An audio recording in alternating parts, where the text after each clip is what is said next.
આજે ભાજી પુલાવ બનાવવો હતો અને તૈયારી પણ કંઈ નહોતી અને ભાત પણ બાફેલા નહોતા, તો આજે મેં અલગ રીતે એક ફટાફટ કુકરમાં ભાજી પુલાવ આજે હું બનાવીશ. 10 જ મિનિટમાં રેડી થઈ જશે. ક્યાંક બહાર ગયા હોય અને ઉતાવળથી રસોઈ કરવી હોય તો એવા ટાઈમે પણ આ કામ લાગશે. એના માટે મેં પહેલાં કુકરની અંદર 1 મોટો ચમચો જેટલું તેલ લીધું છે અને 1 ચમચી ઘી લીધું છે. ઘીથી આની અંદર બહુ સરસ ટેસ્ટ આવે છે. હવે સૂકા લાલ મરચાં અને તમાલપત્ર લઈ લેવાના છે. ત્યાર પછી જીરું લેવાનું છે, 1 નાની ચમચી જેટલું. જીરું થોડું ફૂટવા લાગે એટલે એની અંદર આપણે 5 ચમચી જેટલી હિંગ લેવાની છે. હિંગ થોડી વધારે લેવાની છે.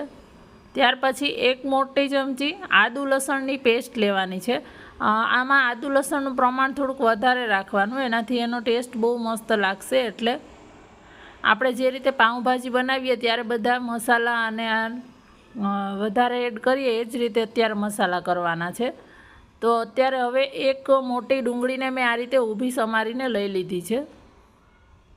આમાં ખાલી ભાત વધારે ના આવે, બધું જ આદુ લસણ ડુંગળી ટામેટાં બધું જ સરસ આવે એવી રીતે રાખવાનું. અને જો અહીંથી મારે સોરી પણ આ સ્કીપ થઈ ગયું હતું ટામેટાં એડ કર્યા ત્યારે, એટલા માટે અત્યારે 2 નાના મેં ટામેટાં લીધા છે અને આ રીતે કટ કરી અને લઈ લીધા છે. ડુંગળી થોડી સતરાય એટલે પછી તરત ટામેટાં લઈ લીધા હતા.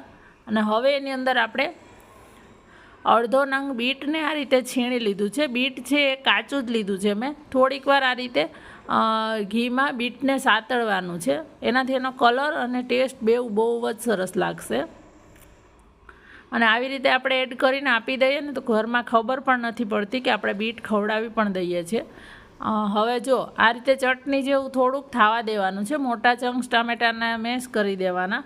પછી મેં અત્યારે ગાજર, કોબીજ અને બટાકું જે મારી પાસે હતા એટલા વેજીટેબલ્સ લીધા છે. તમારી પાસે હજી ફ્લાવર, વટાણા, દૂધી હોય તો એ બધું પણ તમે લઈ શકો છો. આની અંદર પાઉંભાજીમાં જે વેજીટેબલ્સ જાય છે તે આપણે આની અંદર લઈ લેવાના છે.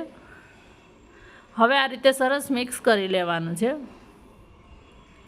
હવે મસાલામાં આપણે ધાણા જીરું પાવડર લેશું પહેલાં. ત્યાર પછી હળદર લેવાની છે. હવે એની અંદર આપણે લાલ મરચું પાવડર લેવાનું છે. તો લાલ મરચું છે એ તમને જેટલી તીખાશ ગમે એ પ્રમાણે તમારે લઈ લેવાનું છે.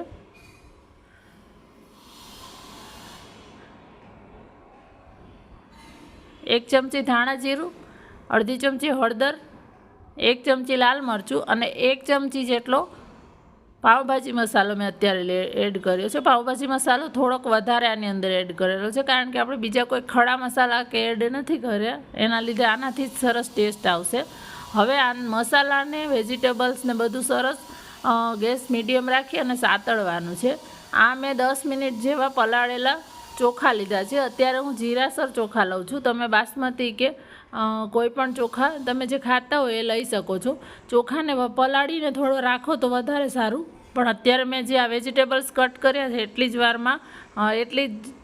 વાર માટે પલળવા દીધા હતા. 10 મિનિટ 2-3 પાણીથી ધોઈ અને એનું પાણી કાઢી અને પછી આમાં કોરા જ પાણી વગર લઈ લેવાના છે. અને પછી વેજીટેબલ્સને તેલની સાથે આ ચોખાને સરસ એક વખત હળવા હાથથી એકદમ મિક્સ કરવાના છે કે જેથી એ દાણો છૂટો થાય અને એની ઉપર આખું ઓઇલનું કોટિંગ આવી જાય. જો વધારે એકદમ ભાર દઈને કરશું તો ભાંગી જશે.